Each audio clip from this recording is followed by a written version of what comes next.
รุปสงครามเย็นคลิปเดียวจบสวัสดีค่ะวิวจากชาแนลพอยต์วิวค่ะจากคลิปก่อนๆนะคะวิวหยิบเอาสงครามโลกครั้งที่1แล้วก็สงครามโลกครั้งที่2ขึ้นมาเล่าให้ทุกคนฟังและแน่นอนว่าเหตุการณ์ที่ต่อเนื่องจากเหตุการณ์นั้นนะคะก็คือเหตุการณ์สงครามเย็นค่ะซึ่งบอกเลยว่าสรุปยากมากๆนะเพราะว่าสงครามเย็นเนี่ยเป็นสงครามที่หลายคนจะสับสนนิดนึงด้วยชื่อของสงครามเย็นที่แบบมันฟังงงๆไงว่าเฮ้ยทำไมต้องเป็นสงครามเย็นมันไม่มีการรบกันหรือเปล่าหรืออะไรหรือเปล่ารวมไปถึงว่าในสงครามเย็นเนี่ยมันมีเหตุการณ์ต่างๆเกิดขึ้นเยอะมากมีสงครามย่อยๆที่เป็นสงครามครั้งใหญ่เกิดขึ้นข้างในเยอะมากดังนั้นวันนี้แน่นอนว่าวิวจะมาตอบคำถามหลักๆให้กับทุกคนฟังแหละว่าสงครามเย็นคืออะไรเกิดขึ้นเมื่อไหร่มีไทม์ไลน์ยังไงจุดจบมันอยู่ตรงไหนนะคะแต่วิวไม่สามารถลงรายละเอียดทุกอย่างในสงครามเย็นได้แน่นอนค่ะอย่างไรก็ตามนะคะสมรภูมิหลักๆเหล่านั้นเนี่ยส่วนใหญ่เราเล่ากันไปหมดแล้วค่ะวิวก็จะพยายามใส่ไว้ให้ด้านล่างนะคะทั้งอ้างอิงให้ไปอ่านเพิ่มเติมแล้วก็คลิปวิดีโอที่เกี่ยวข้องเหมือนกับคลิปอื่นๆที่เคยใส่ไว้ให้ด้วยค่ะสำหรับวันนี้ถ้าพร้อมจะฟังเรื่องราวที่ทั้งสนุกและได้สาระแล้วก็ไปฟังกันเลยค่ะพูดถึงสงครามเย็นเนี่ยนะคะหลายคนจะเข้าใจว่าสงครามเย็นเนี่ยมันคือสงครามตัวแทนมันคือสงครามที่ไม่มีการปะทะกันโดยตรงใช่ไหมและมันก็คือสงครามที่เกิดจากคู่ขัดแย้งทางความคิด2อุดมการณ์นะคะก็คืออุดมการณ์เสรีนิยมที่นำโดยสหรัฐอเมริกากับอุดมการณ์คอมมิวนิสต์ที่นำโดยสหภาพโซเวียตค่ะทีนี้เรื่องรบกันหรือไม่รบกันเนี่ยเดี๋ยวฟังไปเรื่อยๆจะเก็ตนะคะแต่เรามาเริ่มจากประเด็นนี้ก่อนดีกว่าประเด็นเรื่องความขัดแย้งทางอุดมการณ์ค่ะว่าทำไมอยู่ดีๆ2อุดมการณ์นี้ถึงขัดแย้งกันขึ้นมาได้เนี่ยนะคะอันนี้ก็ต้องบอกว่าจริงๆมันเริ่มมาตั้งแต่ก่อนสงครามเย็นแล้วแหละเพราะว่าจากคลิปสงครามโลกครั้งที่1ครั้งที่2ถ้าใครฟังมาเนี่ยจะเก็ตว่าเฮ้ยคอมมิวนิสต์เนี่ยมันเป็นสิ่งใหม่ที่เกิดขึ้นในโลกในยุคสมัยนั้นใช่ไหมคะที่เกิดขึ้นในสหภาพโซเวียตแล้วมันทำให้โลกเก่าๆเนี่ยกลัวกันหมดเลยค่ะเพราะว่าการที่คอมมิวนิสต์ขึ้นมาเนี่ยตอนนั้นมันคือการปฏิวัติรัสเซียใช่ไหมมีการล้มล้างจักรวรรดิรัสเซียที่เคยยิ่งใหญ่มาก่อนและมันทำให้จักรวรรดิอื่นๆในโลกเนี่ยทุกคนเนี่ยกลัวหมดนะคะว่าประชาชนของตัวเองเนี่ยจะชอบลัทธิคอมมิวนิสต์แล้วก็ลุกขึ้นมาเปลี่ยนแปลงการปกครองล้มระบอบเก่าเปลี่ยนประเทศเป็นคอมมิวนิสต์ค่ะดังนั้นจริงๆมันมีความต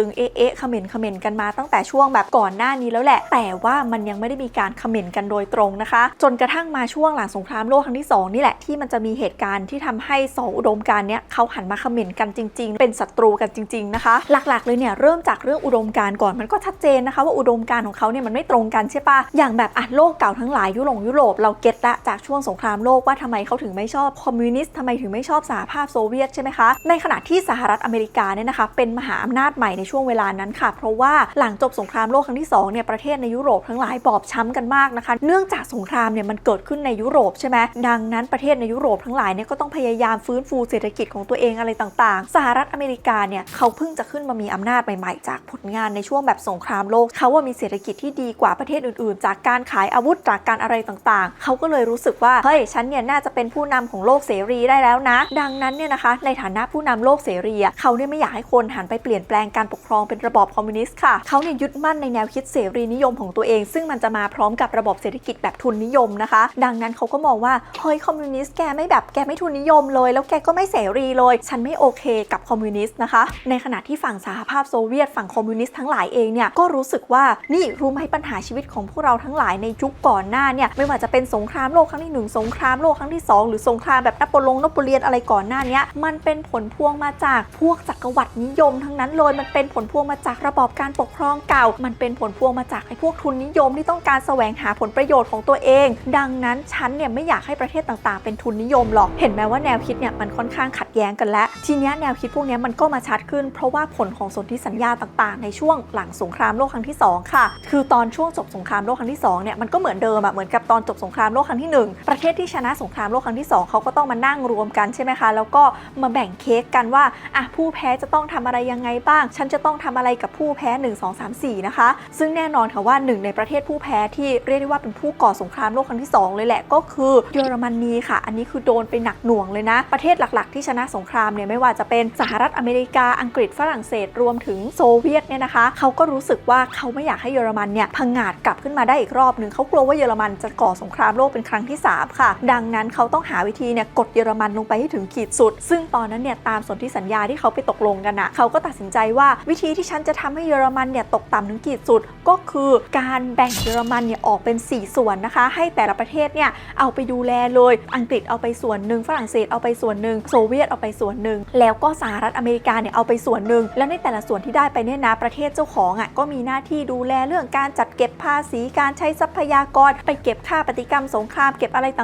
่างๆแล้วก็อย่าไปสนับสนุนให้มันทำอุตสาหกรรมอะไรมากเพราะว่าอุตสาหกรรมเยอรมันมันโหดเดี๋ยวมันจะแบบสามารถจับมือการทางงานกลับขึ้นมาได้อีกนะซึ่งข้อตกลงเนี่ยมันเป็นแบบนี้แต่มันไม่ได้ตกลงกันง่ายๆแบบนั้นค่ะเพราะว่าตอนที่เขาตัดเค้กแบ่งเยอรมันเป็น4ส่วนแบบนั้นเนี่ยปรากฏว่ามันมีปัญหาเกิดขึ้นนะคะคือแต่ละส่วนมันอุดมสมบูรณ์ไม่เท่ากันและในบรรดาความไม่เท่าเทียมกันที่เขาแย่งกันเนี่ยหนึ่งอย่างที่ทุกคนแย่งกันหนักที่สุดเลยก็คือกรุงเบอร์ลินที่เป็นเมืองหลวงของเยอรมันค่ะคือทุกคนก็อยากได้ส่วนที่มีเมืองหลวงอยู่ข้างในใช่ปะแต่ว่าเมืองหลวงมันมีเมืองเดียวไงแล้วมันดันไปอยู่ในโซนของแบบโซเวียตนะคะดังนั้นทุกคนก็เลยตกลงกันบอกว่าเฮ้ยในเมื่อเมืองหลวงเนี่ยมันมีเมืองเดียวแต่มันไปตกอยู่ในที่ของโซเวียตงั้นนอกจากเราจะแบ่งเยอรมันทั้งประเทศเป็น4ส่วนแล้วด้วยเนี่ยเราแบ่งให้กรุงเบอร์ลินเป็น4ส่วนด้วยเหมือนกันแล้วก็แบ่งเอาไปประเทศละ1ส่วนด้วยเหมือนกันแล้วกันซึ่งหลายคนอาจจะฟังตรงนี้แล้วงงๆนึกภาพไม่ออกนะคะสารภาพมาว่าปิดจอฟังคลิปใช่ไหมเอ่ยเพราะว่าวิวขึ้นภาพไว้ให้เรียบร้อยแล้วถ้าใครปิดจออยู่เปิดมาดูรูปนิดนึงจะเข้าใจเก็ตเลยนะคะว่าอ๋อเขาแบ่งกันแบบนี้ทีนี้พอมันมีการแบ่งสรรปันส่วนเยอรมันรวมถึงเบอร์ลินเรียบร้อยแล้วเนี่ยนะคะปรากฏว่าแนวคิดในการปกครองของแต่ละประเทศเนี่ยมันก็ไม่เหมือนกันตามอุดมการณ์ไงคะเพราะว่าฝั่งโซเวียตเนี่ยเขาก็เอาความคอมมิวนิสต์เข้ามาใส่ใช่ไหมในส่วนของเยอรมันที่เขาดูแลแล้วก็ในส่วนของกรุงเบอร์ลินที่เขาดูแลด้วยในขณะที่อีก3ประเทศที่เหลือเนี่ยไม่ทำตามสัญญาค่ะเพราะ3ประเทศเนี้ยเป็น3ประเทศที่แบบเป็นทุนนิยมไงแล้วเขาก็รู้สึกว่าเฮ้ยฉันอุตส่าห์ได้ปกครองเยอรม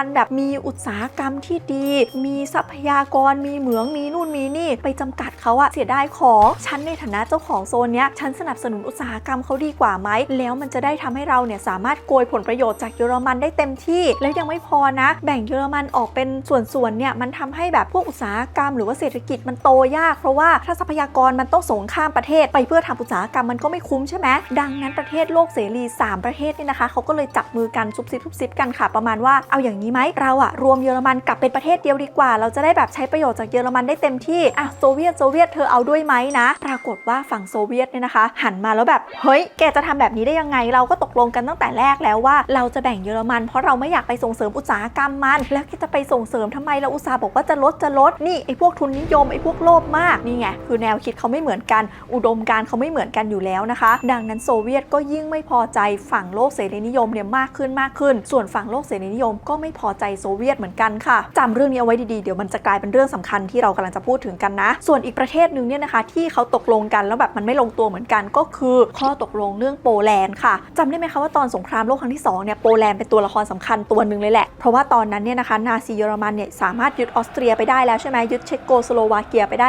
แล้วก็ทำท่าว่าอยากจะไปยึดโปแลนด์ต่อค่ะซึ่งโปแลนด์เนี่ยเป็นประเทศที่สำคัญเพราะว่าโปแลนด์เนี่ยเป็นเหมือนประตูที่จะเปิดเข้าไปสู่สหภาพโซเวียตแล้วเพราะว่าพรมแดนเขาติดกันนะคะดังนั้นตอนนั้นมันก็มีตัวละครหลายตัวแหละที่อยากจะเข้าไปมีอิทธิพลเหนือโปแลนด์นะเริ่มจากชาติแรกเลยค่ะก็คืออังกฤษนะคะอังกฤษเนี่ยไม่อยากให้โปแลนด์โดนยึดค่ะเพราะรู้สึกว่านาซียึดอะไรไปหลายๆอันและมีอำนาจมากเกินไปและอังกฤษก็เลยเริ่มจากการประกาศค้ำประกันอิสรภาพของโปแลนด์ก่อนนะคะบอกว่าเฮ้ยนาซีอย่ายึดโปแลนด์นะถ้าแกยึดโปแลนด์ฉันจะถล่มแกแต่อย่างไรก็ตามค่ะอังกฤษก็รู้สึกว่าเฮ้ยฉันค้ำประกันโปแลนด์คนเดียวเนี่ยฉันอาจจะไม่รอดก็ได้ฉันอาจจะเก่งไม่พอนะดังนั้นอังกฤษนะคะก็เลยไปพยายามเจรจาตกลงกับสหภาพโซเวียตค่ะบอกว่าฮัลโหลนี่ประตูบ้านเธอเนี่ยเดี๋ยวเยอรมันจะไปเคาะแล้วนะมาทำข้อตกลงกับฉันซะดีๆถ้าสมมติว่าเยอรมันไปเคาะประตูโปแลนด์เมื่อไหร่เดี๋ยวเราจับมือกันแล้วถล่มเยอรมันเลยแต่ว่าสหภาพโซเวียตเนี่ยนะคะกลัวนาซีเยอรมันค่ะรู้สึกว่าอังกฤษมันอยู่ไกลมันจะมาเดือดร้อนใจอะไรกับฉันมันอาจจะแบบทำเท่ๆไปเฉยๆก็ได้แถมสหภาพโซเวียตตอนนั้นก็เหมือนมีแบบเขม่นกับอังกฤษอยู่นิดๆด้วยว่าแบบจะเข้าไม่เข้าดังนั้นนะคะสหภาพโซเวียตโดยใช้วิธีลัดค่ะไปเจรจากับนาซีเยอรมันบอกว่านี่แทนที่เธอจะต้องยึดโปแลนด์เอ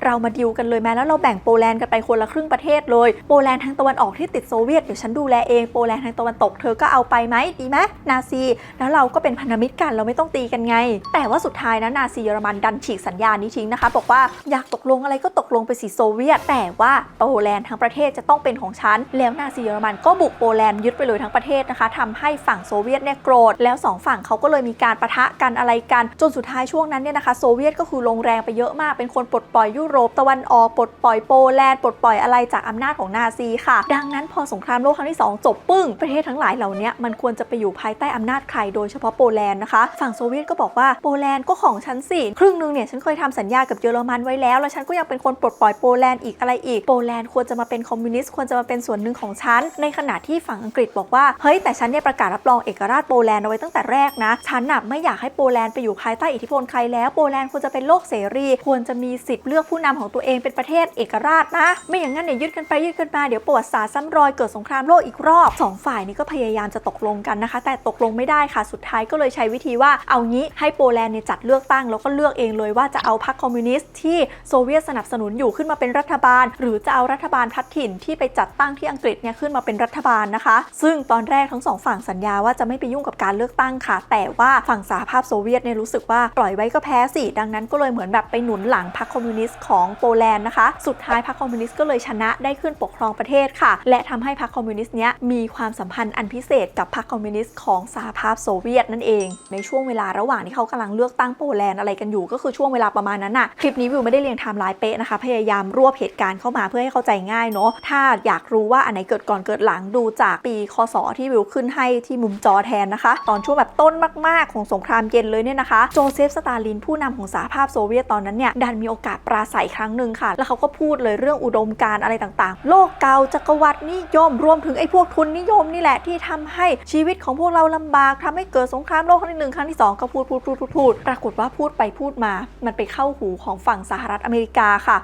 ประธานาธิบดีทรูแมนของสหรัฐอเมริกาตอนนั้นน่ะเอ๊ะขึ้นมาประมาณว่าเฮ้ยแกด่าโลกทุนนิยมอยู่เนี่ยแกด่าฉันหรือเปล่าสหรัฐอเมริกาก็เป็นทุนนิยมนะหรือว่าแกจะมีปัญหากับฉันที่ขึ้นไปปราศัยเนี่ยนี่คือประกาศศัตรูกับฉันหรือเปล่าสงสัยทำไงดีดังนั้นเนี่ยนะคะประธานาธิบดีทรูแมนก็เลยสั่งให้ทูตของสหรัฐอเมริกาที่ประจำอยู่ในสหภาพโซเวียตเนี่ยบอกว่าเขียนอธิบายเรื่องราวนี้มาสิมันเกิดอะไรขึ้นซึ่งทูตเนี่ยก็เขียนตอบกลับมานะคะเป็นโทรเลขฉบับยาวเลยเขาเรียกว่า The Long Telegram ค่ะอธิบายเลยบอกว่าตอนเนี้ยโซเวียตเนี่ยกำลังพยายามแผ่ขยายอำนาจคอมมิวนิสต์ของตัวเองออกไปเขาต้องการให้โปแลนด์เป็นคอมมิวนิสต์ต้องการให้ยุโรปตะวันออกเป็นคอมมิวนิสต์นู่นนี่นั่นซึ่งแน่นอนว่าอันเนี้ยขัดกับเจตนารมณ์ของสหรัฐอเมริกาอย่างชัดเจนนะคะดังนั้นตอนที่ได้โทรเลขฉบับนี้ไปฝั่งประธานาธิบดีสหรัฐอเมริกาก็รู้สึกว่าอเมริกาและฉันต้องดำเนินนโยบายแข็งกร้าวกับโซเวียตบ้างแล้วนะคะมันก็เลยเป็นเหมือนช่วงเวลาที่เขาเปิดหน้ากันออกมาแล้วประมาณว่าที่ผ่านมาฉันไม่พูดหรอกแต่จริงๆแล้วฉันเกลียดแกก็เกลียดฉันเหมือนกันใช่ไหมล่ะสองฝ่ายเนี่ยเขาก็เลยเปิดจุดยืนของตัวเองออกมาแล้วว่า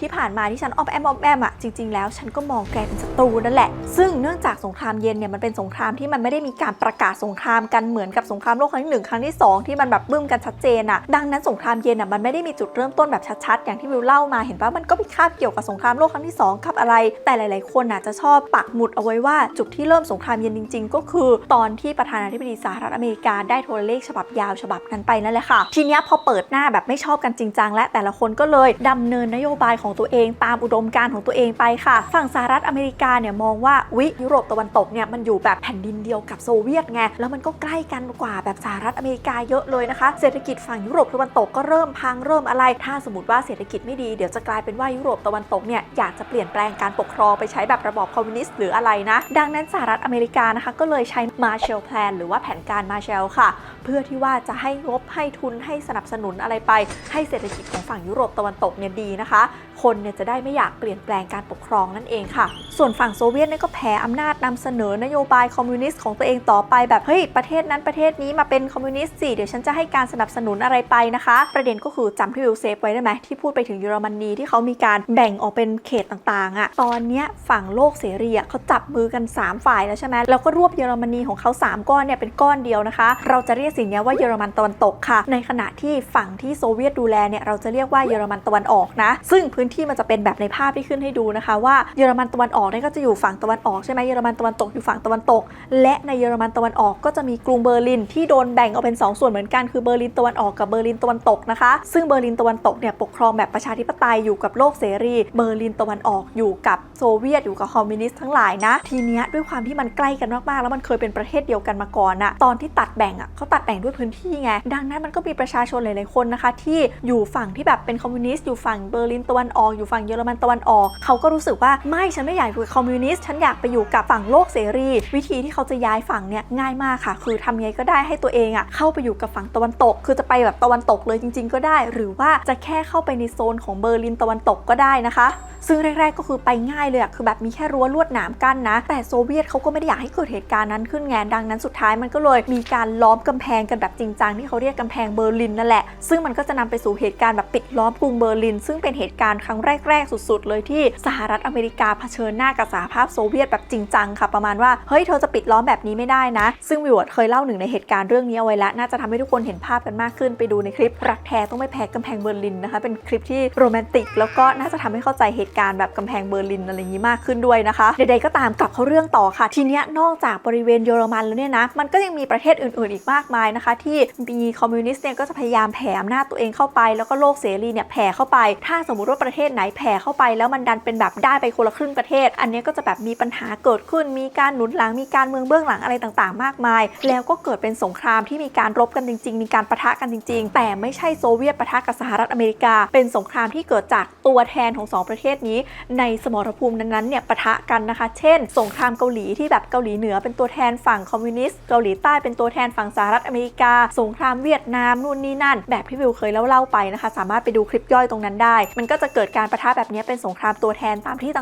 ่างๆนะคะแล้วยังไม่พอค่ะ2ฝั่งเนี้ยนอกจากเขาจะแข่งกันทางแบบการเมืองทางการรบอะไรแล้วด้วยเนี่ยเขายังแข่งกันด้านเทคโนโลยีด้วยค่ะก็มีการพยายามจะแบบไปอวกาศแข่งกันอะไรแข่งกันเพราะเขามีคอนเซปต์ว่าถ้าสมมติว่าเทคโนโลยีฉันเจ๋งเนี่ยอีกฝั่งนึงจะได้กลัวเพราะว่าฉันไปอวกาศได้ฉันก็ผลิตอาวุธได้นะคะอันนี้ก็สามารถไปดูได้ในคลิปสงครามอวกาศนะก็จะมีรายละเอียดของมันเหมือนกันแต่เอาเป็นว่าตอนนั้นเนี่ยสหรัฐอเมริกากับสหภาพโซเวียตนี่คือแข่งกันแบบแข่งกันทุกด้านแข่งกันโหดๆเลยอะซึ่งถ้านับในไทม์ไลน์ของสงครามเย็นทั้งหมดเนี่ยนะคะเหตุการณ์เหล่านี้ความตึงเปรี้ยทั้งหลายเนี่ยมันเป็นแค่ส่วนแรกของสงครามเย็นเท่านั้นค่ะเพราะว่าสงครามเย็นเนี่ยถ้าเอาไทม์ไลน์มากางมันจะมีช่วงนี้เป็นช่วงแรกแล้วหลังจากนั้นก็จะมีช่วงที่มีการผ่อนคลายความตึงเครียดรอบที่1แล้วมันก็จะตึงขึ้นใหม่นิดนึงแล้วก็ผ่อนคลายความตึงเครียดรอบที่2หลังจากนั้นมันถึงเข้าสู่จุดที่สงครามเย็นค่อยๆคลายตัวแล้วก็จบตัวไปนะคะซึ่งถามว่าแล้วการคลายเครียดรอบแรกเนี่ยมันเกิดขึ้นมาได้ยังไงมันเกิดจากโจเซฟสตาลินเนี่ยตายค่ะพอโจเซฟสตาลินตายคนที่ขึ้นมาเป็นผู้นำของฝั่งโซเวียตคนถัดไปคือครุชชอฟนะคะครุชชอฟเนี่ยมีความรู้สึกว่าเฮ้ยฉันทำแบบสตาลินมันไม่เวิร์กมันตึงเกินไปมันตึงจนกระทั่งคนในโลกคอมมิวนิสต์ไม่อยากเป็นคอมมิวนิสต์และอยากจะหนีออกไปให้หมดดังนั้นฉันต้องผ่อนบางอย่างลงนะเพราะฉันชอบแนวคิดสังคมนิยมแต่ว่าตอนเนี้ยสตาลินมันเข้มจนภาพลักษณ์สังคมนิยมพินาศไปหมดแล้วส่วนฝั่งสหรัฐอเมริกาเองเนี่ยนะคะประธานาธิบดีตอนนั้นคือไอเซนฮาวค่ะไอเซนฮาวก็รู้สึกว่าก